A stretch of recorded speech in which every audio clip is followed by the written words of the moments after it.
The State of Crypto is presented by Tron, connecting the world to the power of cryptocurrency. The FDIC published 5 cease and desist orders Friday, including one to crypto exchange FTX US. Here to discuss is CoinDesk's managing editor for global policy and regulation, Nikhilesh, who is also editor of CoinDesk's State of Crypto newsletter. Morning, Nick. All right, what's happening here? Good morning. Yeah. So on Friday, the FDIC sent out 5 cease and desist letters, including 2 FTX US, as well as 4 websites that seem more kind of, blogs, basically. And basically saying that, asking them to stop any conversation that said or implies that crypto exchanges are backed by the FDIC. And this is apparently spurred in part by a tweet from FTX US President Brett Harrison, where he kind of suggested that the FDIC might be backing bank accounts, which in turn were being used by FTX for a certain program that they had.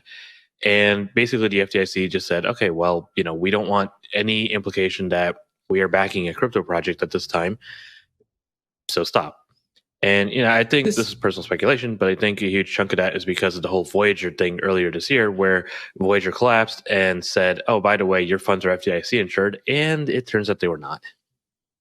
Right. It seems like I was just going to ask. I was just going to ask about that because Voyager, of course, did this whole push. They said, well, your accounts are FDIC insured banks, and it implied that. And do you think that maybe that the FDIC looked at this and said, oh boy, we just got to get more vigilant now because apparently these crypto people are going out of control.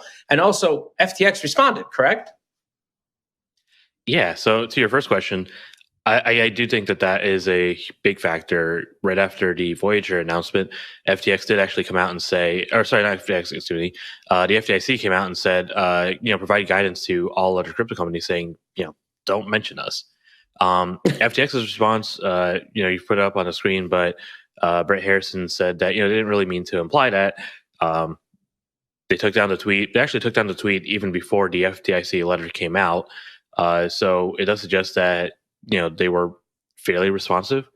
And all the FDIC asked for is, for them to stop saying that, B, to delete this stuff, and C, notify them at some point afterwards. So, this would suggest that Harrison and the FTX US team are, largely already, most of the way there.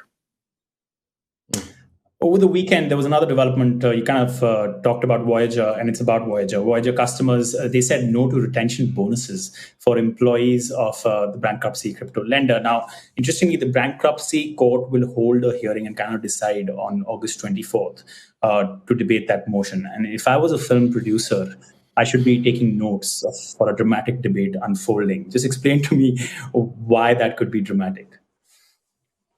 Yeah, so this is actually, we're going to get a little bit into the weeds of this process here.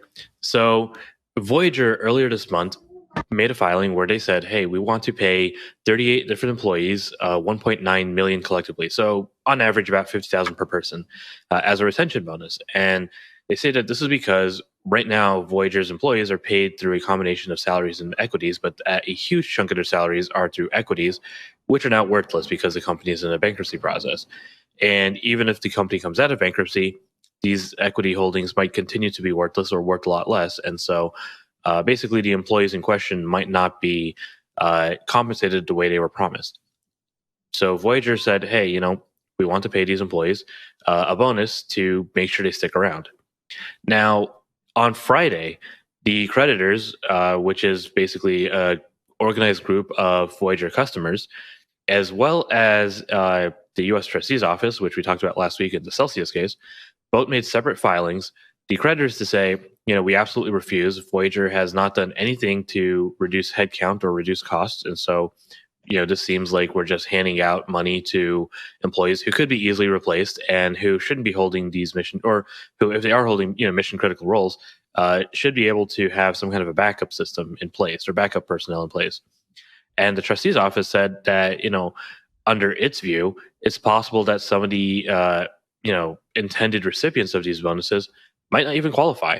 and they're filing to have the names publicly shared so that anyone else can weigh in and say, okay, well, this person under the definition should not get a bonus.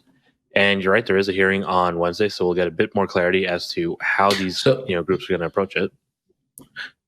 So I wonder if that one employee that said, "Hey, let's give a loan to 3 Hours Capital." I wonder if they get a bonus, or I wonder if they're the ones that, on the application. Well, that's the thing. We don't know who's going to get the bonuses. Yeah, this looks like a good deal.